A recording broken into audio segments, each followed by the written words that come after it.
यह बात उस समय की है जब श्री हरि विष्णु ने देव माता अदिति के पुत्र के रूप में अपना वामन अवतार लिया था। उस समय धरती और स्वर्ग लोक के अधिपति दैत्यराज बलि थे। वह अपने गुरु शुक्राचार्य के बताए मार्ग पर चलते हुए निरंतर चलने वाले यज्ञ करवाते थे और गरीबों एवं ब्राह्मणों को दान देते थे। उन्हें अपने दानवीर होने का अहंकार था। उनके राज्य काल में देवताओं के लिए बुरा समय चल रहा था।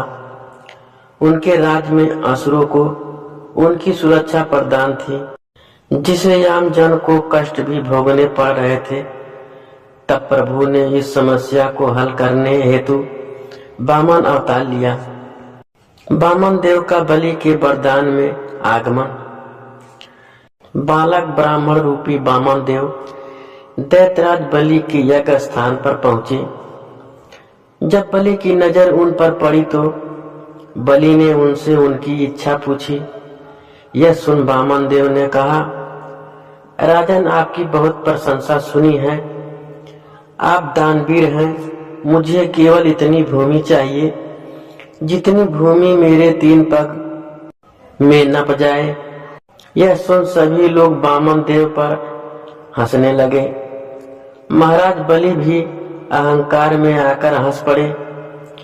फिर हाथ जोड़कर वामन देव से और भी कुछ मांगने का आग्रह किया, परंतु वामन देव 3 पग भूमि पर अड़े रहे। ब्राह्मण बालक से महाराज बलि ने कहा, दान के लिए आश्वस्त कर, मैं पीछे नहीं हटूंगा। आखिर मैं दानवीर हूँ। ऐसा तो आपने भी कहा है भगवान।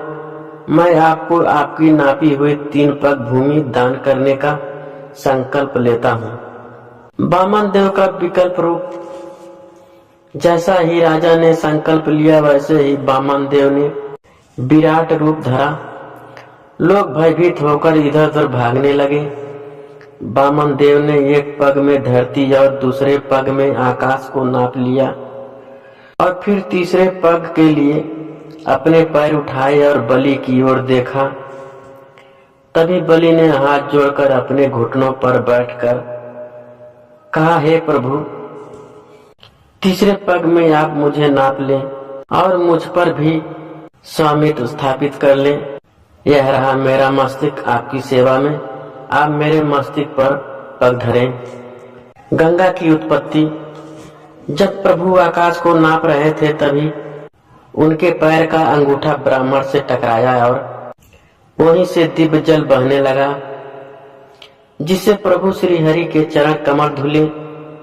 वो दिव्य जल की धारा जैसे ही प्रभु के चरण धोकर नीचे की ओर गिरा, तभी ब्रह्मा जी ने उस जल की धारा को अपने कमंडल में धारण कर लिया और यही जल धारा ब्रह्मा जी की पुत्री गंगा कहलाई।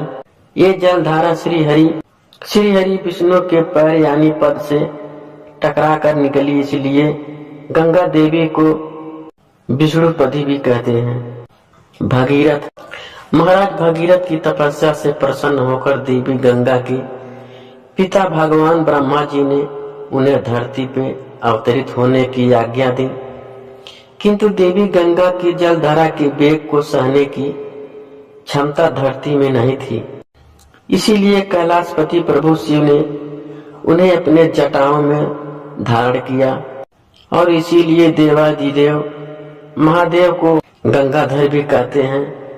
महाराज भगीरथ की तपस्या से प्रसन्न होकर उन्होंने अपनी एक जटा खोल देवी गंगा को धरती पर आने दिया। माता गंगा ने धरती पर आकर भगीरथ के पूर्वजों को मुक्ति दी और माता गंगा की सकारात्मक ऊर्जा से पूरे अमृत तुल्य जलधारा मनुष्यों के लिए कल्याणमय सिद्ध हुई। माता गंगा को देव नदी भी कहते हैं।